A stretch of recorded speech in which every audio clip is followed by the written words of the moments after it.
This time to the President of the United States. Is just too soon. I think it's too soon. This is CBS 46 News at noon. Getting results. Good Thursday afternoon, everyone. I'm Karen Greer. We have a lot to get to. A round of storms hitting Metro Atlanta this morning, causing damage and downed trees. Our weather team warning us the storm was coming. So let's get right to meteorologist Fred Companion with more on what we can expect to happen next. Hi, Karen. That was round one. Round two on the way for later on this afternoon. Now, our severe weather risk, it has changed some from where we were earlier. Instead of a 2 and 3 level risk, we have a 1 and a 2 for most of us. So most of us are in a level 2 out of 5 severe risk. A 2% chance of seeing an isolated tornado around the Atlanta metro area. A 5% chance, though, as you go farther to the west and to the south. The damaging wind risk is not as great as it was for this afternoon earlier, but it is still a 15% chance of seeing damaging wind, 15% chance of seeing large hail out in the far western part of Georgia. And this is with a second round of storms. We've already seen about a half an inch to an inch and a half of rain, with most of the rain falling to the north and to the west. And we have had some downed trees in the Atlanta metro area as a result of some briefly gusty winds coming in behind this first round of rain. You can see that things are fairly quiet out there right now, but I want to show you what's going on to our west. Starting to see a couple of storms flare up in the western part of Alabama. That is the next disturbance that is on the way to North Georgia. Timing it out here, it's moving at about 50 miles an hour. That puts it into the western part of our state by about 2:45 this afternoon. So we will watch for some more storms to flare up as we go through the afternoon, and they could be strong to severe. You see the action right there on the radar. They're scattered about, but any of those storms could produce large hail, damaging wind gusts, and an isolated tornado is possible. The threat of severe weather continues for us into this evening, with some thunderstorms lasting late into the evening before the system moves away overnight, and we get back to some quieter weather by early tomorrow. Rodney Harris has been keeping an eye on some of the storm damage that we had from earlier today. He has the latest. Rodney. Yeah, Fred, and this is a breaking traffic alert coming to you out of Sandy Springs this morning. This is some unbelievable video that we just got into the CBS 46 newsroom. It is at Riverside Drive and River North Parkway in Sandy Springs. So if you are listening or watching in Sandy Springs this afternoon, here's that video that was shot on a drone. Some unbelievable images again into the newsroom. Riverside Drive and River North Parkway. Not only a tree, but a power line down. So that road is obviously completely blocked. Sandy Springs Police is at the scene, and we will of course continue to keep you up to date, not only on the damage and the obvious power loss, but also on the roads, and we'll have more to come. Karen. All right, Rodney, thank you so much. Continuing our storm mode live team coverage right now, the rain and wind wreaking havoc on neighborhoods all over Atlanta. Our Daniel Wilkerson's live on Paul Avenue in Northwest Atlanta, where he found just a horrific sight, a tree all the way across the road. Daniel, neighbors there have a lot of work ahead of them. Yeah, and this happened after the storm, maybe from the softening of the ground. We find that oftentimes happens. Take a look, folks. You can see it for yourself there.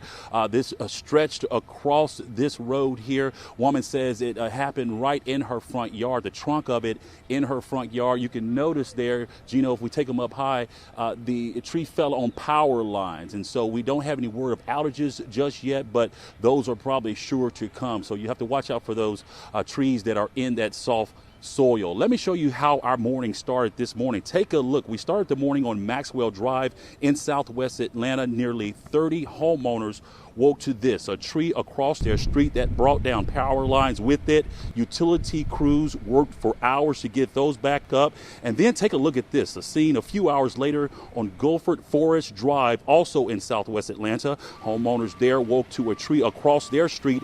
At last check, it was still down. Crews are right now gathering equipment to get it up. Now, back to where I am now on Paul Avenue. A homeowner told me this just moments ago. Take a listen. How did you discover it? What happened? My neighbour, I was just at the doctor's office and getting my annual physical, and my sweet neighbours just called me and said, "Are you home?" And I said, "No, why?" And I said, "Because your tree has fallen and I was afraid it had fallen on my house, but from what I can see now, thankfully it's not on my house." Let's bring you back out here live to Paul Avenue again. Tree down on this street. These folks are looking on in amazement. Plus, I promised these children that I would get them on the news, so you guys got your chance. Kids, they find the best in any situation.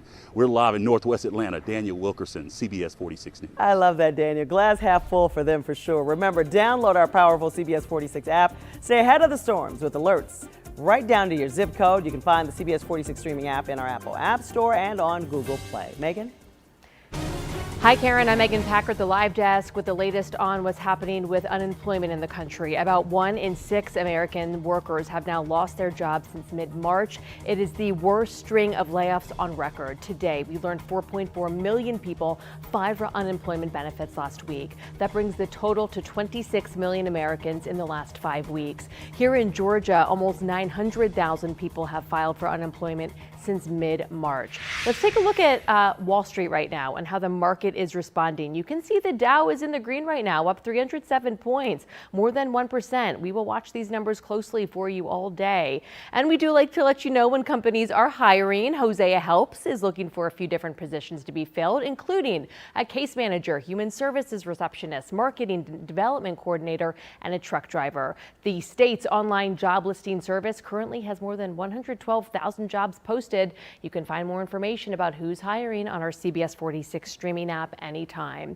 We are also learning today sales of new homes in the U.S. plunged more than 15% last month. We will continue to track it for you, bring you the latest numbers as we learn them. At the Live Desk, I'm Megan Packer. I love that. Megan scours all the internet for all the jobs. Thank you so much for that. Now, Governor Brian Kemp taking more heat for his plan to reopen Georgia, this time from the Commander-in-Chief, President Donald Trump, telling reporters last night it's just too soon for certain businesses to reopen. Here's our Rebecca Schramm with how the governor is reacting.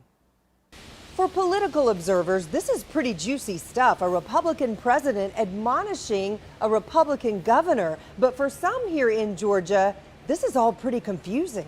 We're trying to do all we can to allow them to start moving back into the workforce in a limited and safe way. Governor Brian Kemp explained his motivation Wednesday during a telephone conference-styled town hall meeting. He would soon learn President Donald Trump, who initially praised his efforts, was now publicly scolding him for giving the green light for certain businesses that require close contact to reopen and for their customers to return. I love those people that use all of those things, the spas and the beauty parlors and barber shops, tattoo parlors.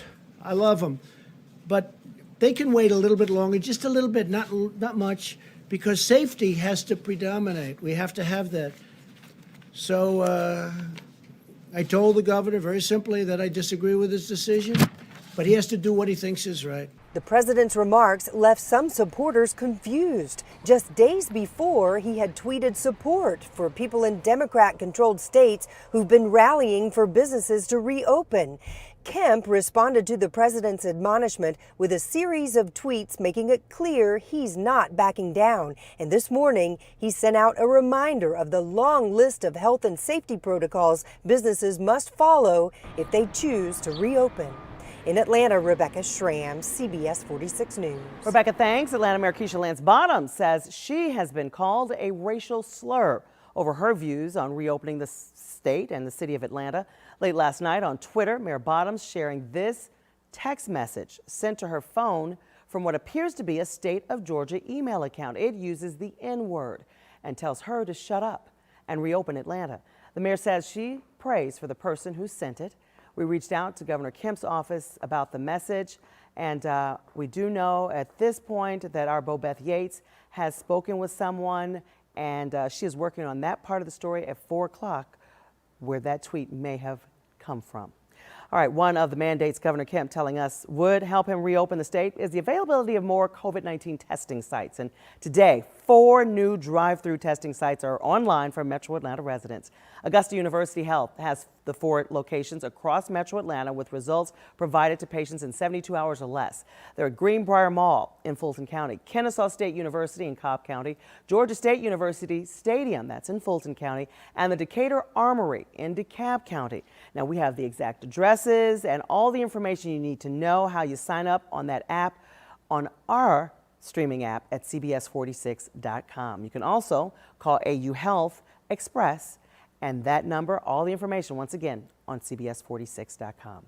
New details about a shooting we first told you about this morning. Atlanta police charging a man with shooting and killing his 16-year-old stepson. It happened last night on Lisbon Drive in southwest Atlanta. Investigators charged Bernie Hargrove with felony murder. They say he shot his 16-year-old stepson, Deontay Roberts, in the chest. Police say the teen refused to stay home with his parents and comply with the shelter-in-place order. They say he came back later to the house, kicked in the door, and got into a fight with his stepfather. Police say they know tensions are running high right now for many people at home. It is close quarters. However, when the pressure gets high, you just have to take a deep breath and you have to separate.